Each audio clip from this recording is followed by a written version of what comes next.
So let's go back and talk a little bit about how you would design a spacecraft for a long duration mission. So let's talk about it with respect to how the space station was designed.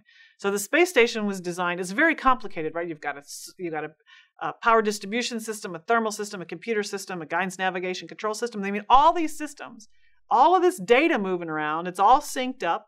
There's all kinds of activities going on the station. Behind the scenes, there's a crew member I never see. You know, the solar arrays are spinning. They're sending charges into the station. There's somebody who's balancing the use of the electricity going out versus the use of electricity coming in versus how much is going to the batteries versus how much has to stay in the batteries for the night side. And there's all of this delicate work going on, and all of that's going on in the control room. As a crew member, I never see it. It's just magic happening in the background. And the only time I interface with it is if there's a problem that has to have an immediate response. You know, that was the warning level of notifications we got is thou shalt go to the computer and fix this problem because the ground can't. We had cautions, lower level stuff. Most of the time, we hear a caution that meant there was something going wrong with the system somewhere and somebody on the ground was taking care of it.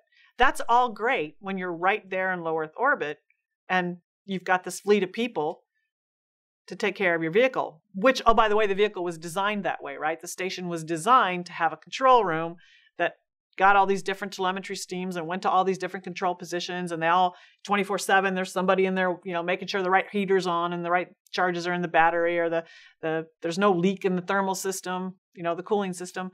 And that's great for close by. But if you're sending a vehicle to Mars and it's going to be 7 or 8 minutes away via comm channels, you can't have a design that requires the support of a control room 24/7.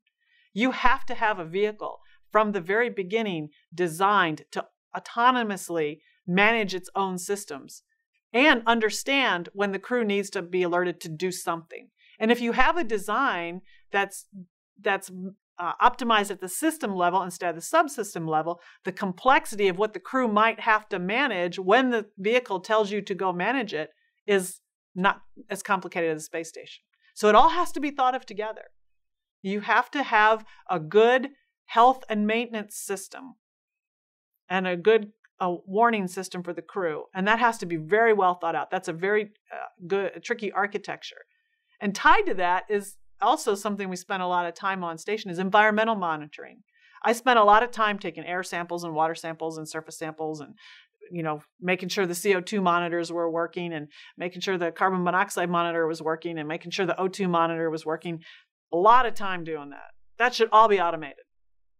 You know, and you have to build that in to the software architecture. And depending upon how difficultly you build that into the architecture, how complex that architecture is, maybe you have a person on the ground who's doing software fixes and plugging those up instead of actually watching what heater's going off. So you're managing it at a higher scale. Because ideally what you want your control center to do is the strategic stuff and the crew to do the tactical stuff.